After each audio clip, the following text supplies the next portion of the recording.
Cyber నేరాలు అనేటివి ఏ విధంగా ఉంటాయి సార్? ఎన్ని రకాలుగా ఉంటాయి? ఇప్పుడు సైబర్ నేరాలు ఇన్ని రకాలని ఒకప్పుడు బుక్‌లో ఉండేది. పరిస్థితులు ఏందంటే సైబర్ నేరస్తులు చాలా అడ్వాన్స్ అయ్యి ప్రతి చిన్న అవకాశం దొరికినా దాన్ని వాడుకుంటున్నారు. అంటే మార్కెట్‌లో ఏం జరుగుతుంది? ఎలాంటి జరిగినప్పుడు దాన్ని వాళ్ళకి అనుకూలంగా వాడుకొని సైబర్ నేరాలు చేస్తున్నారు. ఇంతకుముందు ఈ డెలివరీ బాయ్స్ అనేది లేకుండే. డెలివరీ బాయ్ స్కామ్ జరుగుతా ఉంది. అలాగే ఇప్పుడు మనకు లోన్ యాప్ ఫ్రాడ్ జరుగుతా ఉన్నాయి ఎక్కువగా. ఇంకోటి ఇన్వెస్ట్‌మెంట్ ఫ్రాడ్ జరుగుతోంది. మీరు ఇంట్లోనే కూర్చోండి రోజుకు 2, 3 వేలు సంపాదించని చాలా మందికి మెసేజ్‌లు వస్తూ ఉంటాయి. అలాంటి వాటిలో ఎక్కువ మోసం జరుగుతుంది. లేదంటే టాస్క్ బేస్డ్ ఇన్వెస్ట్‌మెంట్. ఒక టాస్క్ గెలిస్తే మీకు ఇంత అమౌంట్ ఇస్తామని చెప్తారు. రేటింగ్ ఇవ్వండి, మా కంపెనీకి రేటింగ్ ఇవ్వండి. ఇన్ని కంపెనీస్‌కి రేటింగ్ ఇస్తే ఇంత అమౌంట్ ఇస్తామని. అంటే మనల్ని టెంప్ట్ చేసి నిజంగానే ఇలా జరుగుతుందని ఒక ఫీలింగ్ క్రియేట్ చేసి మోసాలు జరుగుతున్నాయి. And honey trap, video calls ద్వారా హనీ ట్రాప్స్ ఎక్కువ జరుగుతున్నాయి. హనీ ట్రాప్ జరిగినప్పుడు ఎవరు చెప్పుకోలేక కూడా చాలామంది సఫర్ అవుతూ అది కంప్లైంట్ రూపంలో రావట్లేదు. దానివల్ల అలాంటి కేసులు జరుగుతూ ఉన్నాయి. అండ్ మొబైల్ థెఫ్ట్ జరుగుతుంది. మన డేటా థెఫ్ట్, ఇంకోటి కొన్ని ఫేస్‌బుక్ అకౌంట్స్ హ్యాక్ చేస్తున్నారు. ఇన్‌స్టాగ్రామ్ అకౌంట్స్ వేరే వాళ్ళ డీపీస్ తోటి రన్ చేస్తున్నారు. రకరకాలుగా జరుగుతున్నాయి. స్పెసిఫిక్‌గా సెట్ ఆఫ్ అని చెప్పలేకుండా జరిగిపోయింది మారుతున్న పరిణామాలకు అనుగుణంగా. సార్ ఇప్పుడు జనరల్‌గా సిస్టమ్ హ్యాకింగ్, ఫోన్ హ్యాకింగ్ అంటూ ఉంటారు. ఇది ఎట్లా జరుగుతది? ఇప్పుడు జనరల్‌గా హ్యాకింగ్ అనేవాడు చాలా ఎక్కువ వింటున్నాం. అంటే కామన్‌గా చదువుకోని వ్యక్తి కూడా నా ఫోన్ హ్యాక్ అయింది, నా ఫోన్ హ్యాక్ అయిందని చెప్తున్నారు. అంటే హ్యాక్ అనేది అంత ఈజీ కాదు.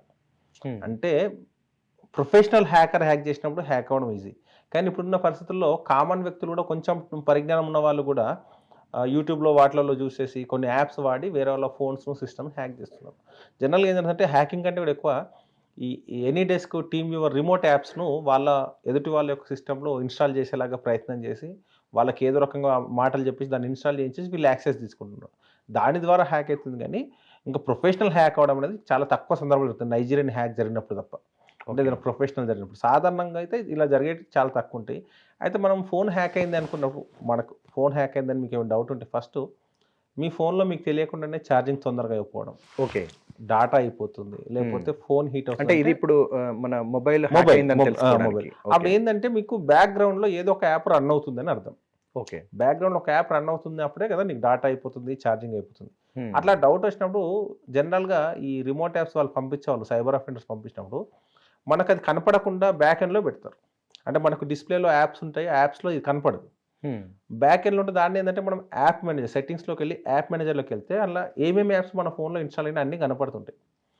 ఏదైతే మనకు సంబంధం లేకుండా ఉన్న యాప్ ఉందో దాన్ని డిలీట్ చేస్తే సేఫ్ కావడానికి స్కోప్ ఉంటుంది. లేదంటే మన హిస్టరీలోకి వెళ్ళి బ్రౌజర్ హిస్టరీలోకి వెళ్ళి డౌన్లోడ్స్‌లో ఏమైనా ఏపీకే ఫైల్స్ ఇలాంటివి ఏమైనా ఉన్నాయా? ఏమన్నా రిమోట్ యాప్ సంబంధించిన ఫైల్స్ ఉన్నాయా చెక్ చేసుకుంటే అట్లా సస్పిషియస్ ఉన్నప్పుడు వాటిని డిలీట్ చేస్తే సరిపోతుంది. మీకు డౌట్ ఉంది, క్లారిటీ లేదంటే మీరు ఎవరైనా ఎక్స్పర్ట్ దగ్గరికి వెళ్ళి చేయించుకోవడం బెస్ట్. ఎందుకంటే మీకు ఐడియా రాకపోవచ్చు. ఎందుకంటే చాలా యాప్స్ డిఫాల్ట్‌గా వస్తాయి. నువ్వేమనుకుంటే ఈ యాప్ నేను ఇన్‌స్టాల్ చేయలేదు కదా అనుకుంటావు. కానీ అది సిస్టమ్ ఫోన్‌కి కంపల్సరీ అవసరం ఉండే యాప్స్ ఉంటాయి. సో ఇలాంటివి ఉన్నప్పుడు ఎక్స్పర్ట్ దగ్గరికి వెళ్తే దాన్ని డిలీట్ చేయడానికి స్కోప్ ఉంటుంది. ముఖ్యంగా unwanted mails, unwanted links click చేయడం వల్ల ఇలాంటివి జరుగుతూ ఉంటాయి ఫోన్‌లో. ఇక్కడ సిస్టమ్‌ను హ్యాక్ చేయాలంటే సిస్టమ్‌కి యాక్సెస్ వచ్చేది మెయిల్స్ ద్వారా. ఫిషింగ్ మెయిల్స్ ద్వారా మనకు పంపిస్తూ ఉంటారు. మెయిల్స్‌లో మనకు పరిజ్ఞానం లేకపోవడం అంటే పెద్ద పెద్ద బ్యాంక్ ఎంప్లాయీస్ కూడా ఒక్కొక్కసారి ఫిషింగ్ మెయిల్స్ అటాక్‌కు గురవుతారు. కారణం ఏంటంటే ఆ మెయిల్ ఎక్కడి నుంచి వచ్చిందో క్రాస్ చెక్ చేయకుండా ఓపెన్ చేయడం. ఓపెన్ చేసిన మ్యాటర్ అంతా ఆయన సబ్జెక్ట్ సంబంధించి బ్యాంక్‌కి సంబంధించిన సబ్జెక్ట్ ఉండి ఇట్లా మీద ఒక ఆర్టీజీఎస్ వచ్చింది, ఇది క్లియర్ అవ్వట్లేదు. సో దీన్ని క్లియర్ చేయడానికి ఈ సాఫ్ట్‌వేర్ డౌన్లోడ్ చేసుకోండి, ఈ లింక్ క్లిక్ చేయండి అంటే ఈయన బిజీలో నిజమే కావచ్చని డౌన్లోడ్ చేస్తారు. ఆ డౌన్లోడ్ చేసినప్పుడు మన యొక్క సిస్టమ్ యాక్సెస్ వాడికి వెళ్ళిపోతుంది. కాబట్టి ఏదైనా మెయిల్ వచ్చినప్పుడు అది మెయిల్ ఎక్కడి నుంచి వచ్చింది క్రాస్ చెక్ చేసుకోవాలి. మనం జనరల్‌గా మెయిల్ చూడగానే మెయిల్ పైన నేమ్ ఏదైనా పెట్టుకోవచ్చు. ఎనీ పెట్టుకోవచ్చు. కానీ దాని డొమైన్ నేమ్‌కి వెళ్ళినప్పుడు అది ఎవరు పంపిరో వస్తుంది. సాధారణంగా పబ్లిక్ తెలియాల్సిందంటే మీకు గవర్నమెంట్ అఫీషియల్ నుంచి మెయిల్ వచ్చిందని చెప్పినప్పుడు ఖచ్చితంగా గవర్నమెంట్ అఫీషియల్ నుంచి వచ్చినప్పుడు గవర్నమెంట్ మెయిల్ నుంచి వస్తుంది. దానికి ఎన్ఐసి మెయిల్ అనే సర్వర్ మన ఇండియాలో మొత్తం అన్ని గవర్నమెంట్ డిపార్ట్మెంట్‌కి ఎన్ఐసి మెయిల్ సర్వరే వాడతాం. దానికి లాస్ట్‌కి gov.in అనేది ఉంటుంది. లేదు కొన్ని కార్పొరేషన్స్ ఉన్నాయి. ఆ కార్పొరేషన్ @ అని ఆ కార్పొరేషన్ నేమ్ ఉండి .in కానీ అట్లా ఉంటుంది. లేదు కొన్ని ప్రైవేట్ సంస్థలు ఉంటాయి పెద్ద పెద్ద. ఫర్ ఎగ్జాంపుల్ సామ్సంగ్ కంపెనీ అనుకో @samsung.in అనో .com అనే పెట్టుకుంటాం. ఎందుకంటే వాళ్ళ కంపెనీ నేమ్ తోటి వాళ్ళు డొమైన్ పర్చేజ్ చేసి వాళ్ళ మెయిల్ ఐడి సిస్టమ్ వాళ్ళు వాడుకుంటారు. కానీ ఎప్పుడైతే జీమెయిల్ అనేది ఎవరైనా వాడుకోవడానికి ఓపెన్ సోర్స్. ఆ జీమెయిల్ ద్వారా పెట్టేసుకుని నేను గడ్డం Mallesh inspector cyber crimes @gmail.com అంటే అది నా ప్రైవేట్ మెయిల్. gmail.com అంటే ఒక పర్సన్ కోసం అలర్ట్ అయినట్టు మెయిల్. మీకు జీమెయిల్ నుంచి ఏ మెయిల్ వచ్చినా ఇది ఒక పర్సన్ పంపించిన అనుకోలేదు తప్ప ఒక సంస్థ నుంచి వచ్చింది కానీ ఒక వ్యవస్థ నుంచి వచ్చిందని కానీ ఆ డౌట్ పడి దాన్ని డౌన్లోడ్ చేద్దా చూసుకొని ఆఫ్ చేస్తే సరిపోతుంది. ఓకే. అది మనం మెయిల్ ఓపెన్ చేయకముందే మనం పైన క్లిక్ చేస్తే తెలిసిపోతుంది మనకు ఎక్కడి నుంచి వచ్చింది, సెండర్ ఎవరు, ఎక్కడి నుంచి వచ్చింది, దాన్ని బట్టి మనం వెరిఫై ఓకే. చేసుకోవాలి. ఇది హ్యాకింగ్కి సంబంధించి. లోన్ యాప్స్కి సంబంధించి మీకు లోన్ కావాలనుకుంటే తీసుకోండి అని చెప్పేసి మనీ ఇవ్వడం, దాని ద్వారా మళ్ళీ బ్లాక్మెయిల్ చేయడం, మోసాలు జరగడం. స్టార్టింగ్లో లోన్ యాప్ ఎట్లుందంటే నీకు లోన్ ఇచ్చేది ఒక 10,000 లోన్ అని నువ్వు అప్రూవల్ ఇచ్చేసి ఇంట్రెస్ట్ కింద ఒక 2,000 3,000 ముందే కట్ చేసుకొని 7,000 ఇచ్చేది. తర్వాత వన్ వీక్ తర్వాత అమౌంట్ పే చేయమని చెప్పేది. 1 వీక్లో నువ్వు పే చేయకపోతే మళ్ళీ నీకు ఇంకొంచెం ఎక్స్ట్రా టాప్ అప్ ఇస్తామని చెప్పి అట్లా ఒక 50,000 1,00,000 దాకా చేసి సఫర్ చేసేది. ఇప్పుడు నెక్స్ట్ లెవెల్కి ఏమైందంటే నాకు లోన్ కావాలని నువ్వు గూగుల్లో సెర్చ్ చేస్తే కూడా నీ డాటా వాళ్ళకి వెళ్ళిపోతుంది. వాడు నీకు డిఫాల్ట్గా వాడు నీకు అప్రూవ్ అవుతున్నాడు. నీకు మెసేజ్ పంపిస్తున్నాడు ప్రీ అప్రూవ్డ్ లోన్ అని చెప్పేసి, నో ఈఎంఐ అని చెప్పేసి, నో జీరో ఇంట్రెస్ట్ ఏదో చెప్పేసరికి మనం టెంప్ట్ అయ్యి ఆ లింక్ క్లిక్ చేయగానే డిఫాల్ట్గా ఒక యాప్ మన ఫోన్లో ఇన్స్టాల్ అయిపోతుంది. ఆ యాప్ మన ఫోన్లో ఇన్స్టాల్ అయినప్పుడు మన యొక్క కాంటాక్ట్ డీటెయిల్స్, మన యొక్క ఫొటోస్, మన యొక్క లైవ్ లొకేషన్, మన డాటా మొత్తం వాడికి వెళ్ళిపోతుంది. ఓకే. వెళ్ళిపోయినప్పుడు వాడు అడిగినంత డబ్బులు ఇవ్వకపోతే వాడు బ్లాక్మెయిల్ చేస్తున్నాడు. దీంట్లో డబ్బులు తీసుకొని వాడు కూడా మోసపోతున్నాడు. సరే డబ్బులు తీసుకున్నావు, రిఫండ్ కోసం ప్రెజర్ ఇస్తే, నువ్వు తీసుకోకపోయినా ఒకసారి సెర్చ్ చేస్తే నీ డాటా వాడి దగ్గర ఉంది కాబట్టి నీకు ఆల్రెడీ డబ్బులు ఇష్టం అని చెప్తాడు వాడు.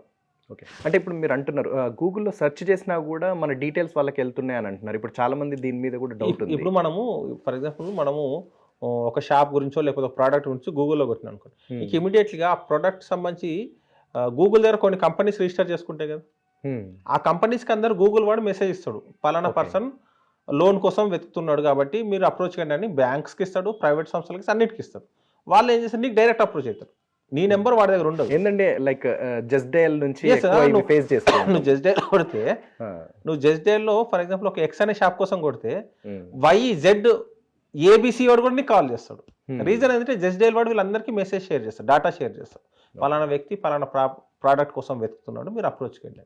దీని ద్వారా వాడు డైరెక్ట్ మనకు అప్రోచ్ చేసరికి మనకి ఏమనుకుంటే మార్నింగ్ చెక్ చేసినాం కదా వాళ్ళే కావచ్చు అనుకోని వాడు చెప్పిందంతా నమ్మేసి ఈ లింక్ క్లిక్ చేయండి, యాప్ ఇన్స్టాల్ చేసుకోండి, మా యాప్ ద్వారా చేయండి అంటే వాళ్ళు నిజమనుకుని యాప్ ఇన్స్టాల్ చేసుకుంటారు. ఆ యాప్ ఏంటంటే మనల్ని ట్రాక్ చేయడానికి చేసేటట్టు యాప్. అప్పుడు మనం అంటే లోన్ కోసం సెర్చ్ చేసిన వాళ్ళు కూడా డబ్బులు చాలా చేస్తున్నారు, సూసైడ్ చేసుకున్న సందర్భాలు కూడా. అవును, చాలా అంటే ఎంప్లాయీస్ కూడా సూసైడ్ చేసుకున్న సందర్భాలు. ఎందుకంటే రెప్యుటేషన్ పాడైపోతుంది. ఎందుకంటే నువ్వు ఒక 20,000 30,000 లోన్ కోసము మీ యొక్క ఫ్యామిలీ మెంబర్స్ ఫోటోను న్యూడ్గా మార్ఫింగ్ చేసేసి సోషల్ మీడియాలో మీ ఫ్రెండ్స్కే పంపిస్తే చాలా ఇబ్బందికరంగా ఉంటుంది. కొందరు సొసైటీని ఫేస్ చేయలేని వాళ్ళు సూసైడ్ చేసుకున్న సందర్భాలు ఉన్నాయి. సో దీనికి ఎక్కువ భయపడాల్సిన అవసరం లేదు. మీరు ఫస్ట్ తప్పు చేయలేదు, లోన్ తీసుకున్నారు, రిఫండ్ చేస్తారు, రీపే చేస్తారు. కాకపోతే దాని ప్రొసీజర్ ప్రకారం కోర్టు అప్రోచ్ కావాలి. అది కానీ మీ ఫొటోస్ బయట షేర్ చేసినప్పుడు ఫస్ట్ మీరు పోలీస్ స్టేషన్కి వచ్చి కంప్లైంట్ చేయడానికి సిద్ధంగా ఉండాలి ఒకటి. రెండవది, నాకు ఇలా జరిగిందని నువ్వు బయట చెప్పుకునే పరిస్థితి ఉండాలి. నాకు ఇలా జరిగింది, నాకు ఇట్లా డబ్బులు నేను అనుకోకుండా లోన్ తీసుకున్నాను, ఇట్లా జరిగింది, వాడు డబ్బులు ఇవ్వలేదని నా ఫోన్ హ్యాక్ చేసి నా ఫొటోస్ అన్ని మార్పు చేసి పంపిస్తున్నాడు, ఎవరికైనా వస్తే రెస్పాండ్ కాకుండా నువ్వు స్టేటస్ పెడితే వాట్సాప్ స్టేటస్ నువ్వే 10 మందికి చెప్పేసినావు అనుకో, సో నేను వాడు బ్లాక్మెయిల్ చేసిన అవసరం ఉండదు. అంటే వాడు చేసినా కూడా భయపడాల్సిన అవసరం లేదు. ఇంట్లో వాళ్ళకి చెప్పేసి స్టేటస్ పెట్టేసి చెప్పేసి పోలీస్ స్టేషన్లో కంప్లైంట్ లీగల్ ప్రాసెస్ అయిపోయింది. మీ ఫ్యామిలీకి మీ రిలేటివ్స్ చెప్పేసి ఇక నీకు భయపడాల్సిన అవసరం ఏముంది. ఇది చేయక చాలా మంది ఎక్కువ అమౌంట్ ఇవ్వడం లేకపోతే వాడు చెప్పిన ప్రతి చేసుకుంటూ పోయి ఎక్కువ లాస్ అవుతున్నారు. ఇది జరుగుతుంది ఎక్కువ కూడా. ఇది లేడీస్ మీద, లేడీస్ జెంట్స్ అనే సంబంధం లేదు. వాడు ఇప్పుడు జెంట్ ఉంటే ఒక జెంట్ లోన్ తీసుకుని వాళ్ళ వైఫ్, వాళ్ళ సిస్టర్స్, వాళ్ళ పిల్లలు ఎవరో ఒకళ్ళు ఉంటాయి కదా ఫొటోస్, ఆ మొబైల్లో లేడీస్ ఫొటోస్ ఉంటే చాలు, వాడు దాన్ని నీకు మార్పు చేసి నీకే పంపిస్తారు ఫస్ట్. నువ్వు డబ్బులు లేకపోతే అందరికి పంపిస్తాను అంటే దీనికి మనం సిద్ధంగా ఉండాలి. ఇంకోటి, అనాథరైజ్డ్ ప్రాసెస్ ద్వారా లోన్స్ తీసుకోకపోవడం బెస్ట్. ఈ రోజుల్లో అన్ని గవర్నమెంట్ బ్యాంక్స్ కూడా లోన్స్ ఇవ్వడానికి చాలా ముందుకు వస్తున్నాయి. రేట్ ఆఫ్ ఇంట్రెస్ట్ కూడా చాలా తక్కువ ఉంది.